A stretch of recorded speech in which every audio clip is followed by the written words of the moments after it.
Simpleng ulam lang muna pero level up. Samahan pa ng homemade toyo mansi, aba, mapapakain ka ulit ng marami. Sa eggplant naman tayo, nahugasan ko na rin to. Huwag alisin ang skin, hiwain natin to ng pahaba. Ganyan lang pero yung skin hindi ko inalis ha. Transfer sa bowl. At ito na lahat. Ibabad natin to sa isang kutsarang asin. Sobrang matubig kasi itong talong. Paghaluin para malagyan lahat. Ito na, ibabad lang ng mga 15 minutes. After 15 minutes, pigain para matanggal ang katas. I-transfer sa separate bowl. At ito ang nakuha kong liquid. Hugasan ng 3 beses. 3 beses ha. Tapos patuluin. Cornstarch, eggs, and breadcrumbs. Timplahan ko lang ng asin, paminta, garlic powder, onion powder, Spanish paprika, at all-purpose seasoning or magic sarap. Ikaw na bahala sa panimpla na gusto mo. Okay na? Minced garlic, tanggalin lang ang excess water, ilagay, at ihalo sa breadcrumbs. Balik tayo sa mga talong.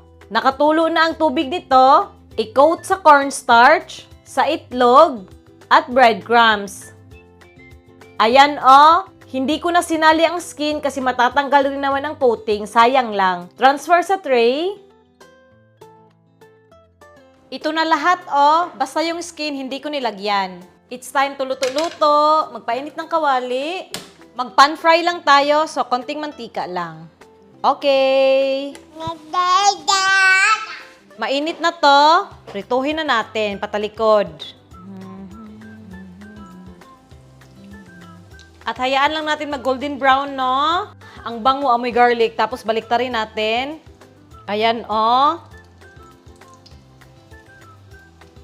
Ayan. Okay na to. Hanguin na natin. Yan. Second batch. Ito na lahat, Try ko nga.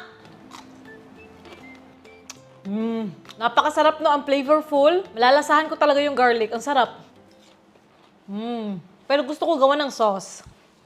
Toyo. Kalamansi. Paminta. Asukal. Sili. At madaming sibuyas. Haluin. At ayan, set na yung sausawan na toyo mansi. Yung sausawan, tapos kanin, sausaw. Oh, sarap. Masarap talaga ang simpleng ulam tapos konting level up lang. Okay guys. Tapos kanin.